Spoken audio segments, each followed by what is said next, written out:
you said so well, and you understand the whole bureaucracy and the policy making. So this question is so relevant for us to well, because having come from the market electricity side, I understand that what is now being seen by electricity sector, because this is a problem of electricity sector. So far, we were thinking that we'll grow at say 6%, 7%. Now suddenly EV came. When EV came, then people start, okay, this demand will also add to electricity demand.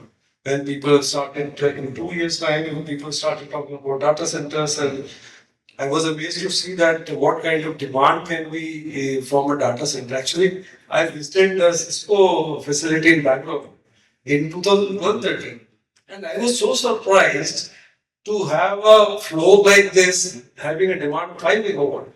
I could never think that servers can have so much of demand that this can be 5 gigawatt. No. That's still a research lab.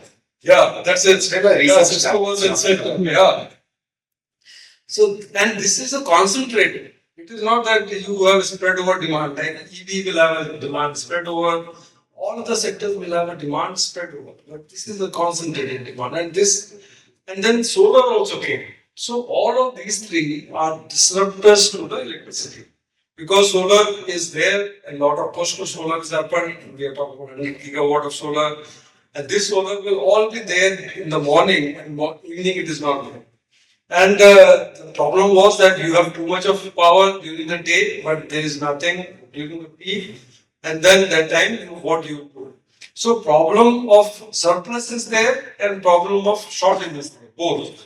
Now we have to handle both of these. But I am very happy that MNRE and Ministry of Power, they are really good ministry. Of course, it depends on the bureaucrats who are there.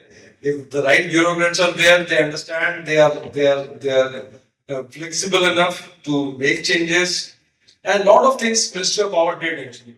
They have provided rules for green open access. It means that data center wants to buy green power, they can buy, and there is a regulatory requirement, whatever regulatory intervention was decided by the industry, it was made. And there is some more thing happening, that if there is so much of solar, how should you use it, or how to see that this is utilized in the best manner? Then they are trying to shift load from agriculture, because agriculture so far was consuming power during the day, but during the evening also, during the night also. But that they are now likely to shift to day, because that time you have a lot of demand. And then, so these three things or four things. Now hydrogen will also be there. So when hydrogen is there, you need a green hydrogen. For green hydrogen, you need round the clock green power. So all of these there are few things which are going to add to demand, and there are few things which will add to demand only during solar hours. And then how to manage. So today also we have something like 235 gigawatt of peak demand we face. Even during winter we face something like 220 gigawatt, but in the summer we face up to 250 to 260 we expect this year. And we have 450 gigawatt. So 450 looks to be a great number, but otherwise this is nothing if you see that what capacity you need in the evening peak, and that capacity cannot come suddenly for evening, only gas-based capacity can come. So how to manage this problem is big. So this shortage of power during peak is definitely there. And because of that only, we always are worried about the reliability, because reliability cannot be ensured unless you have enough generation, even for evening peak. If you have a lot of them for morning, but you don't have something for evening. So all of this, we are talking about gas data centers, which cannot have interruption. They need to be supplied all the time. So this is something I am very hopeful that our ministries are on the right track. They understand the whole situation which is emerging. They are keeping, and these are disruptors. And of course, these will keep coming in every 1 or 2 years. Now we cannot show that what we understand now of hydrogen or battery or EV and data centers, all these four things will play out, but we should be flexible enough to make changes in the policies.